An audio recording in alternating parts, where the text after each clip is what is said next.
యేసుక్రీస్తు నామములో మీ అందరికీ నా వందనాలు తెలియజేస్తా ఉంటా ఉన్నాను. ప్రతిదినము ప్రభుతో అనే యొక్క కార్యక్రమాన్ని చిన్న ప్రార్థన చేసుకొని ప్రారంభించుకుందాం. యేసయ్య నీకు వందనాలు, స్తుతులు, స్తోత్రాలు ప్రభువా. నాయన తండ్రి, ఉదయకాల సమయంలో మీ మాటలు వినడానికి దేవ మీ పాదాల దగ్గర చేరిన ప్రతి బిడ్డను బట్టి వేడుకుంటున్నాం. దేవనైనా అందరితో మీరు మాట్లాడండి. మీ యొక్క స్వరాన్ని మాకు వినిపింపజేసి ఆత్మీయంగా మమ్మల్ని బలపరచమని, విశ్వాసములోను దేవనైనా మమ్మల్ని అభివృద్ధి పరిచి నడిపించమని యేసు క్రీస్తు నామములో ప్రార్థించి వేడుకున్నాను తండ్రి, ఆమేన్.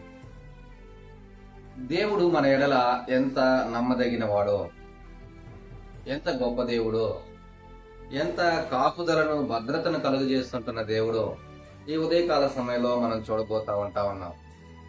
ఎందుకంటే ఆయన మనల్ని పిలుచుకున్న తర్వాత, ఆయన మనల్ని ఏర్పరచుకున్న తర్వాత మన పూర్తి బాధ్యతను తను వహిస్తున్న వాడిగా ఉంటా ఉన్నాడు.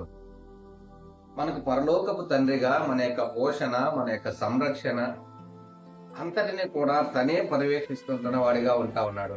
ఈ విషయం చాలా మందికి తెలియక దేవుడు నన్ను పట్టించుకోవట్లేదు అన్న ఆలోచనతో ఉంటా ఉన్నారు.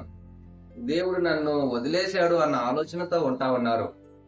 దేవుడు ఎందుకో గాని నా మొర ఆలకించట్లేదు, నా పట్ల కృప చూపించట్లేదు, నాకేం సహాయం చేయట్లేదని చాలా రకాలుగా ఆలోచన చేసుకుంటున్న వారిగా ఉంటా ఉన్నారు. అయితే ఈ ఉదయకాల సమయంలో ప్రియమైన దేవుని బిడ్డలారా, మరి యెషయా గ్రంథము 27వ అధ్యాయము 3వ వచనంలో చాలా చక్కగా ప్రవక్త యెషయా ద్వారా దేవుడు రాయిస్తూ ఉన్న మాట ఏంటంటే, యెహోవా అని నేను దానిని కాపు చేయుచున్నాను, ప్రతి నిమిషమున నేను దానికి నీరు కట్టుచున్నాను, ఎవడును దాని మీదకి రాకుండానట్లు దివారాత్రము దాన్ని కాపాడుకునిచున్నాను.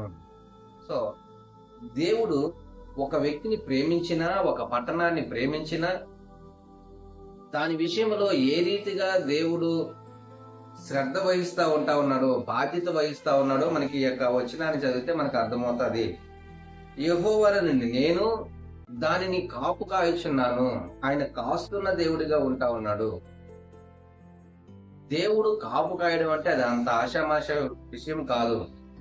ఇంకా ఆయన చేతిలో నుంచి మనల్ని అపహరించడానికి ఏ ఒక్కరి వల్ల కూడా సాధ్యపడదు. ఆయన అంటా ఉన్నాడు, నేను దానిని కాపు చేయుచున్నాను, ప్రతి నిమిషము దానికి నీరు కట్టుచున్నాను, ఎవడు దాని మీదకి రాకుండా దివారాత్రము దానిని కాపాడుచున్నాను. దేవుడు మనము ఎదగడానికి, మనల్ని బలపరచడానికి, మనల్ని పోషించడానికి అనేక రీతిలుగా ఆయన బాధ్యత వహిస్తున్న దేవుడిగా ఉంటా ఉన్నాడు. ఈ విషయాన్ని మనము గుర్తించవలసిన వారంగా ఉంటా ఉన్నాం. ఆయన ఏదో మనల్ని కని అలా ఇసురు పారేసే దేవుడుగా కాదు, కన్న దేవుడు బాధ్యతాయుతంగా మనలను పెంచుతూ ఉంటున్న దేవుడిగా ఉంటా ఉన్నాడు. ఆయన మనకు ప్రియమైన తండ్రిగా ఉంటా ఉన్నాడు. తన తండ్రి బాధ్యతను మన పట్ల జరిగిస్తున్న వాడిగా ఉంటా ఉన్నాడు. ఎఫెసీయులకు రాసిన పత్రిక 1వ అధ్యాయం 16వ వచనంలో మనం ఇంకొక మాట మనం చదవచ్చు.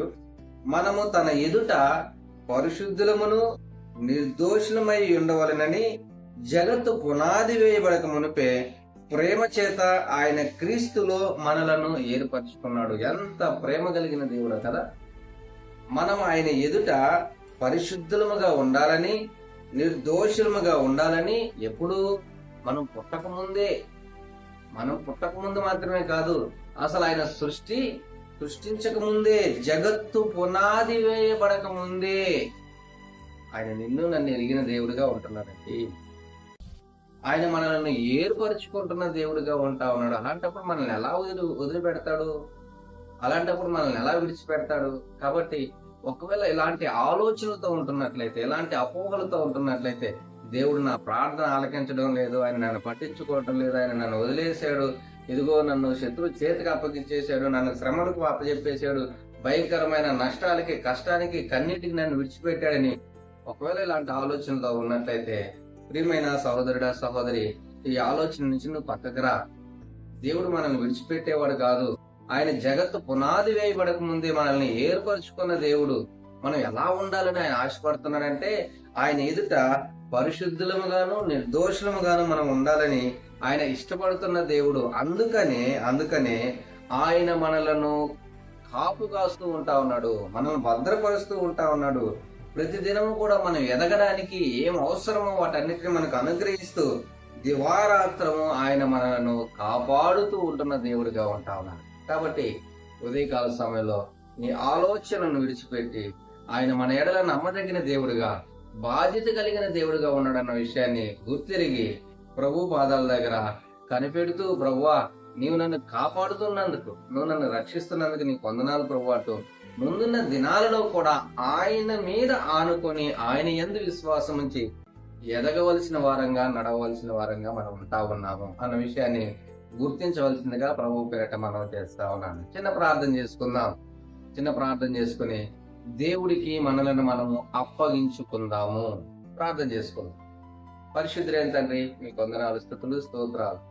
మా ఎడలు ఎంత నమ్మదగిన దేవుడివి, ఎంత బాధ్యత కలిగిన దేవుడు, మమ్మల్ని పోషిస్తున్న దేవుడివి, మమ్మల్ని సంరక్షిస్తున్న దేవుడి, జగత్ పునాది వేయబడక ముందే మమ్మల్ని ఏర్పరచుకున్న మా దేవ, మమ్మల్ని విడిచిపెట్టకుండా, మనల్ని వదిలివేయకుండా కంటికి రెప్పలా కాపాడుతున్నందుకు దేవ నీకు వందనాలు చెల్లిస్తాం. ఇదిగోనైనా అయ్యో మమ్మల్ని విడిచిపెట్టేసాడు దేవుడు అన్న ఆలోచనతో ఎవరన్నా ఉన్నట్లయితే వారి యొక్క హృదయాలను దేవాలైనా మీరే తట్టమని, మీరే మాట్లాడి నడిపించమని యేసుక్రీస్తు నామములో ప్రార్థించి వేడుకున్నాను తండ్రి. ఆమేన్. God bless you.